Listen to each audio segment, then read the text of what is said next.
유가 리스크 때문에 시장이 눌리고 있습니다. 경제 분위기 파악하고 시장 전략까지 저희가 맞춤형으로 세워드립니다. 박시동 경제평론가님 나와 계십니다. 어서 오십시오. 네, 안녕하세요. 네.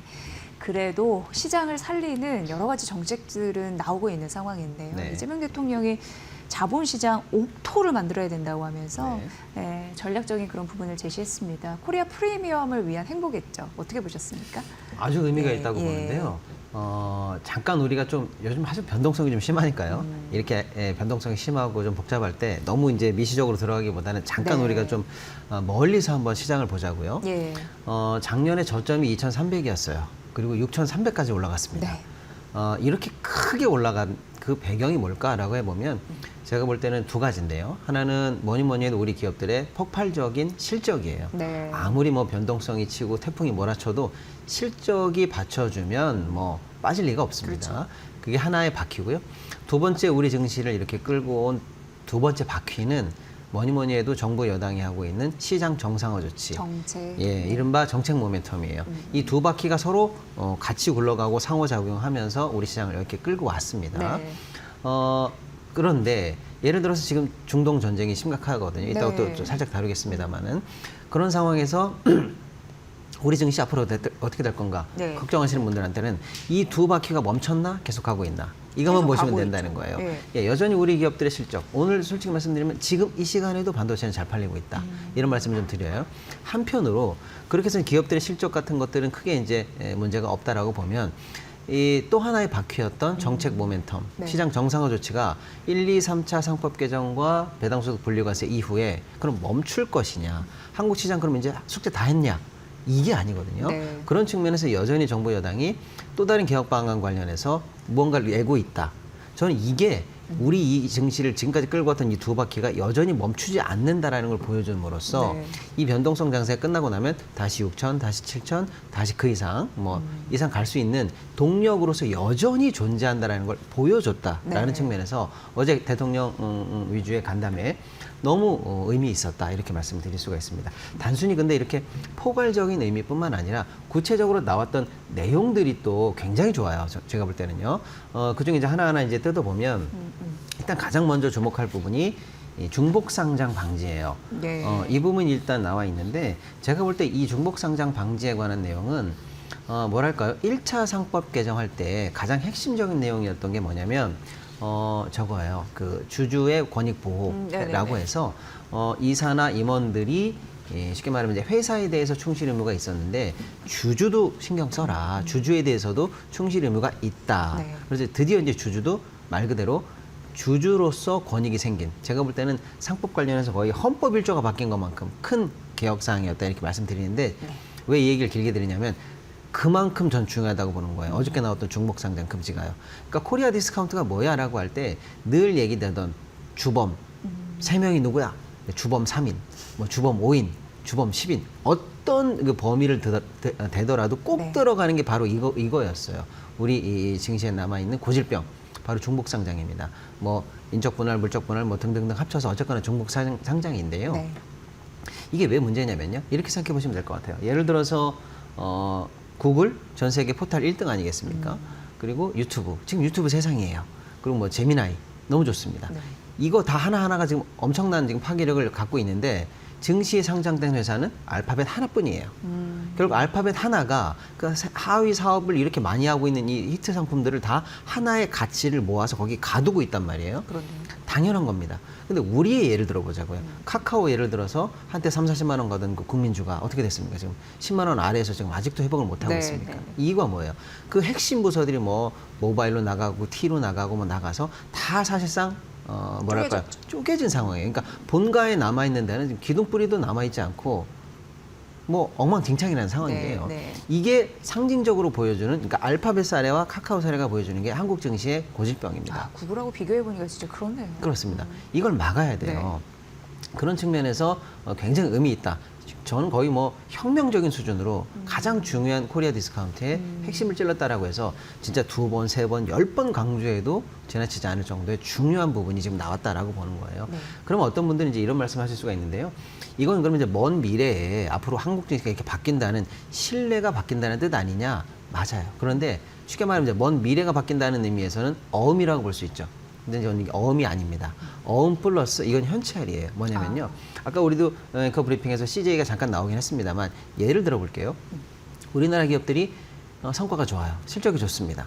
그럼 아무리 좋으면 뭐하냐. 조만간에 분리 상장할 텐데, 조만간에 쪼개기 상장할 텐데 라고 하는 시장의 불신이 있다면 지금 내놓고 있는 실적이나 기술 이런 거에 대해서 신뢰하기가 어렵죠. 그렇죠. 거기서 디스카운트가 들어가는 네, 겁니다. 네. 투자할 이유도 없고 신뢰할 이유도 없다는 건 거예요. 근데 만약에 중복 상장이 원칙적으로 금지된다라고 하면요. 지금 내고 있는 실적, 지금 가지고 있는 기술 이런 것들이 지금 현재 회사 안에 갇힌다는 뜻입니다. 예. 그러니까 이제는 그 회사가 가지고 있는 것들을 그대로 평가해 줄 수가 있게 되는 거예요. 안심하면서 투자할 수 있겠죠. 맞습니다. 예. 그러면 바로 주가에 반영됩니다. 그런 의미에서 제가 볼 때는 이건 미래가 아니고요. 미래이자 동시에 현찰입니다. 그렇군요. 오늘 당장 주가가 올라도 이상하지 않은 엄청난 호재다 이렇게 말씀드릴 수가 있고요. 대통령이 얘기한 게 뭐냐면 코리아 디스카운트를 넘어서 코리아 프리미엄으로 가겠다라고 하는 게 제가 볼 때는 선언적 구호가 아니라는 게 뭐냐면요. 방금 말씀드린 거 있잖아요. 저 회사 조만간에 뭐 재벌 3세 승계 때문에 분리상장할 것 같은데 아니면 조만간에 뭐 자금 조달 때문에 분리상장할 건데 이렇게 예상했던 회사들 같은 경우에는 이게 멈춰지는 것만으로도 지금 있는 모회사나 지주회사나 상위회사의 가치가 갇힙니다. 네. 그걸 지금 반영하잖아요. 바로 현찰이에요. 그런 의미에서 할인됐던 게 오히려 전화위복이 돼서 오늘은 프리미엄으로 반영된다는 그렇죠. 네. 이 메커니즘의 전형적인 예시가 될 수가 있겠습니다. 그래서 제가 볼 때는 굉장히 중요한 혁명적인 개혁 사항이 하나 나왔다. 이거는 뭐 증시 앞으로는 어마어마한 호재일 것이다. 이런 말씀 다시 한번 드리고요. 네. 또 이어서 이제 중요한 내용들이 나왔습니다. 코스닥 관련해서 살리겠다라고 해서 코스닥을 이제 1부, 2부로 나누는 방식으로 바꾸겠다라는 방침이 나왔습니다. 코스닥 관련해서는 미국과 일본식 제도가 있다. 일단 이렇게 말씀드릴게요. 미국은 사실은 이제 다우가 있는 상황에서 나스닥이 있지만 나스닥을 다우의 2부 리그라고 얘기하는 사람들은 없어요. 그렇죠. 예. 애플이 뭐 다우에 못 가서 있는 게 아니지 않습니까? 네네. 예. 그러니까 2부 리그가 아니에요. 기술과 뭐 이런 어떤 테크 이렇게 성격이 다른 그런 회사들이 거래소를 선택해서 들어간 것 뿐입니다. 예. 자, 우리도 처음에 코스닥을 만들 때 그걸 모델로 했습니다. 그런데 막상 운영을 할 때 보니 그 다른 시장 정도, 성격이 다른 시장 정도가 아니라 사실상 2부 리그처럼 운영이 되어 왔습니다. 네. 그러니까 이제 코스피 이전 상정하려고 또 몸부림치고 맞습니다. 이런 그래서 현상이 나타나는 오히려 거죠. 코스닥에서 좀 크면 당연히 내가 이제 코스피로 넘어가야지라고 네. 하는 게 마치 자연스러운 흐름처럼 생각되기도 했고요.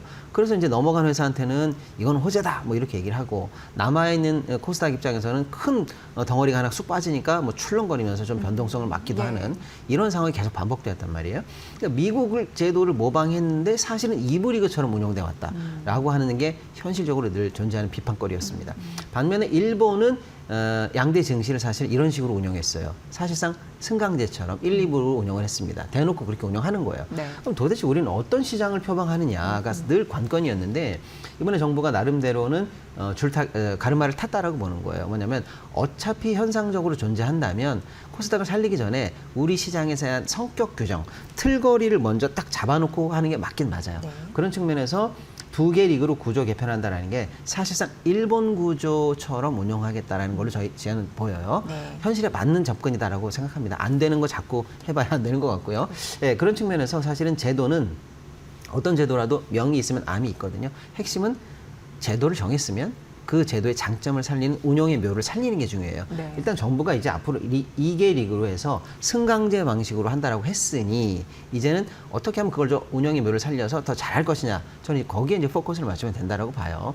그런 측면에서 이제 후속 대책으로 나오고 있는 게 사실상 2부 리그라고 하지만 엄밀히 말하면 3부 리그예요. 뭐냐면 코스닥 관련해서 상위에 이미 성숙돼 있는 리그, 프리미엄 리그라고 해서 한 150여 개에서 200개 정도의 앞선 기업들을 한쪽으로 보내고 앞으로 이제 많이 클 수 있는 성장형 리그를 하나 두고요. 네. 퇴출이 임박했다고 하면 좀 그렇습니다만은 자칫하면 이건 좀 문제가 있어라고 하는 쪽을 아예 빼겠다는 거예요. 관리 정보를 빼겠다는 거죠. 네. 그래서 사실상 1, 2부지만 뭐 엄격히 말하면 3부 리그 체제로 구조를 나누겠다라는 게 정부의 이제 후속 대책인데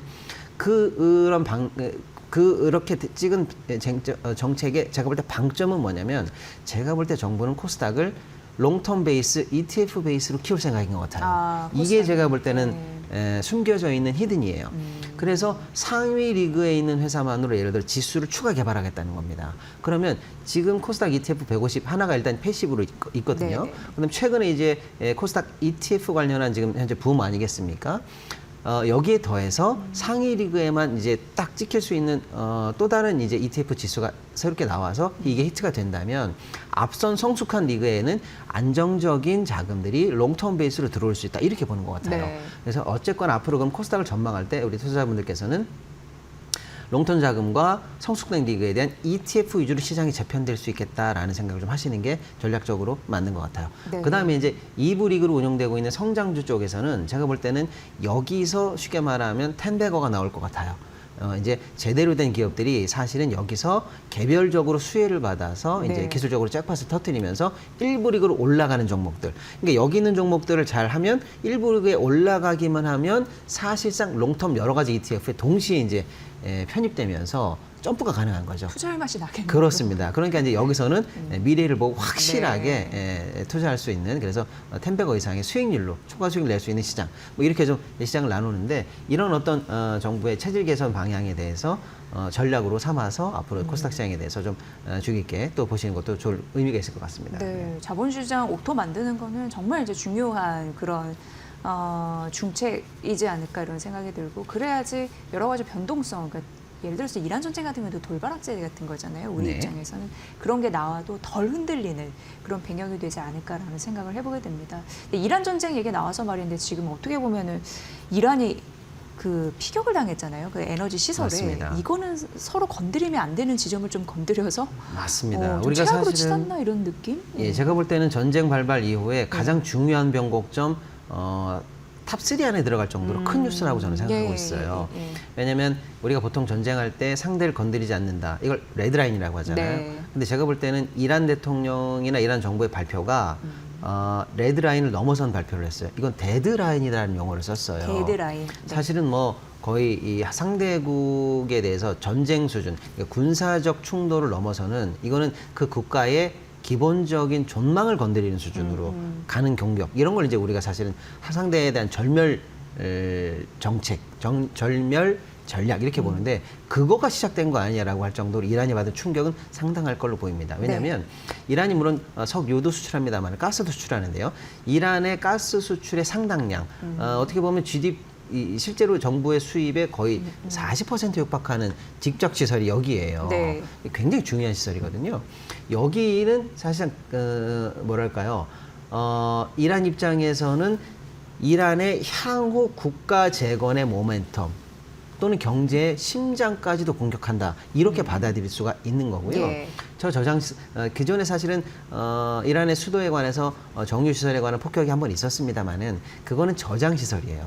근데 이거는 생산 시설이란 말이에요. 복구라든지 앞으로 국제사회에 미치는 영향이 더 크단 말이에요. 여기까지 공격한다는 것은 이란 입장에서는 국가의 존망을 건 공격이 시작됐다. 이렇게 받아들일 여지가 있죠. 그래서 대번에 사실은 보복 공격에 관한 얘기를 천명했고요. 실제로 이제 카타르 쪽에 다른 국가의 가스전을 이란이 보복 공격을 하기 시작했고, 사우디 관련한 정유시설이라든지 이쪽 쪽에서도 이쪽으로도 이제 드론이 출격했다라는 보도가 나오고 있는 걸로 같아요. 그러니까 전쟁이 이제 새로운 양상으로 또 접어드는 거 아닌가라는 우려를 하기에 충분한 정도로 저는 악재로 일단은 보고는 있습니다. 예. 이에 따라서 이제 간밤에 사실 유가 관련해서도 110불을 넘어가는 등 굉장히 불안 정세를 보이고 있고요. 이따 좀 이따 얘기할 수 있겠습니다만 간밤에 있었던 FOMC와 맞물리면서 네네네. 제가 볼 때는 국제 자본시장 관련해서 사실상 달러, 유가, 금리 이 세 가지 축이 어제 한 번에 터지는 한 중요한 이슈가 발발했다 이렇게 볼 수가 있겠습니다. 우리 입장에서도 사실은 신경 쓰지 않을 수가 없는 게요. 지금 이란 전쟁 때문에 호르무즈 해협이 봉쇄되기 직전에 출발한 배들, 그 배들이 현재 기름 싣고 오고 있지 않습니까? 네.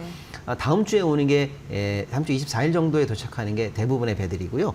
그 이외에 한두 개 정도가 4월 초에 들어옵니다. 그리고 나면은 지금 들어오는 배가 없는 없어요. 거죠? 우리 입장에서는 그러면 만약 호르무즈 해협이 계속 봉쇄된다라고 하면 지금으로서는 4월 초 이후에 신규 원유 공급이 사실상 굉장히 막히는 상황으로 네, 네. 치달을 수가 있거든요.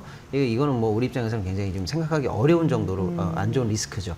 그런 상황에서 유가가 그러니까 기름이 풀리고 유가가 안정된다라는 게 4월 이후에는 우리나라 자본시장뿐만 아니라 실물 경제까지도 영향을 줄 수 있는 문제인데 이 부분을 건드려주는 이슈가 나왔다는 측면에서 우리한테는 굉장히 안 좋은 부분이고 예의주시해야 되는 상황이다라고 좀 볼 수가 있겠습니다. 네.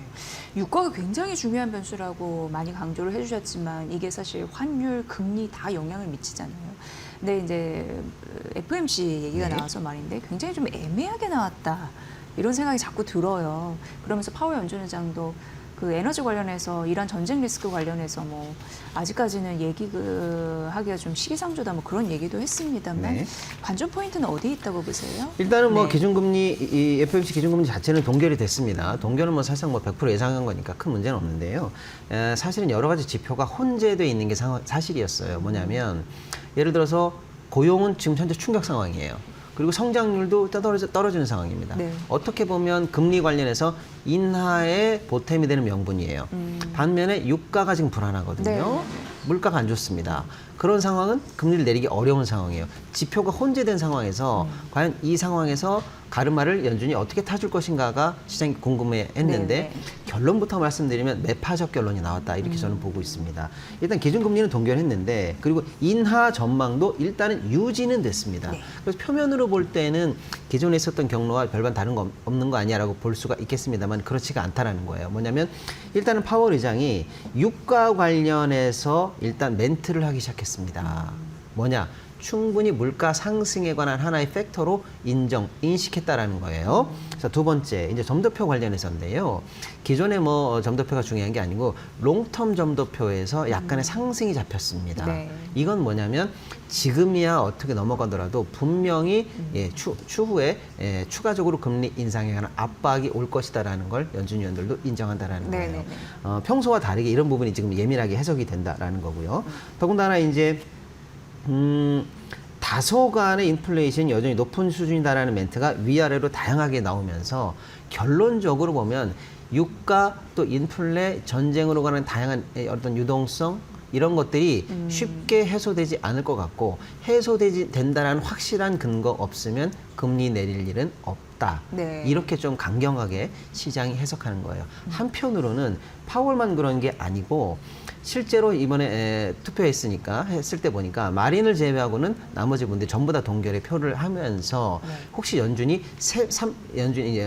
트럼프 대통령이 임명했던 3명이 뭉치면서 역대 최대의 반란표가 나오는 거 아닌가라고 해서 연준의 분열상이 생기는 거 아닌가 네, 또 그렇죠. 나름대로 걱정했는데 네. 분열은 생기지 않을 정도로 사실은 지금 상황이 동결 위주로 갈 수밖에 없는 상황이다라고 하니까 오히려 매파에 대해서 힘을 더 붙여주는 그런 모습이 보여졌고요.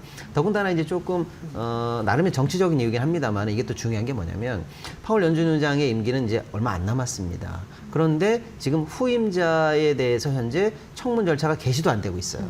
이 상황에서 파월의 어떤 개인적인 처신이 어떻게 될까 궁금했는데 임시 차기 의장이 들어올 때까지 임시 연준 의장으로서의 임시직 역할을 계속 하겠다는 뜻을 네. 보였고요. 한편으로 의장이 마무리가 되더라도 이사직은 현재 임기가 남아 있거든요. 근데 관행적으로는 당연히 이사까지 동시에 사임하는 게 관행인데 이사직을 사임하지 않겠다는 뜻을 분명히 했습니다. 파월에게 제기되는 다양한 형사 리스크가 해소될 때까지 명예롭게 계속 남아있겠다라는 거거든요. 즉 어쨌거나 반 트럼프 내지는 나름대로 매파적 스탠스를 가지고 있는 파월 의장의 지배력이 나름대로는 계속 이어질 것 같다라고 하니까 현 상황을 좀 깐깐하게 보겠다라는 거거든요. 이게 사실은 뉴욕 증시와 글로벌 증시 오늘까지 우리한테도 영향을 주는 그래서 유가 FOMC 결과가 사실은 시장 자체를 조금 힘들게 만드는 네. 그런 쪽으로 일단 해석이 될 수가 있었다 이렇게 볼 수가 있겠습니다. 네. 이렇게 들으니까 오늘 시장의 조정의 비밀 이런 부분을 좀 확실히 알 수 있었습니다. 자산 전략 펼칠 때 굉장히 이런 분위기를 해석하는 게 중요하기 때문에 앞으로도 잘 부탁드립니다. 네. 박시동 경제평론가님과 함께했습니다. 고맙습니다. 감사합니다.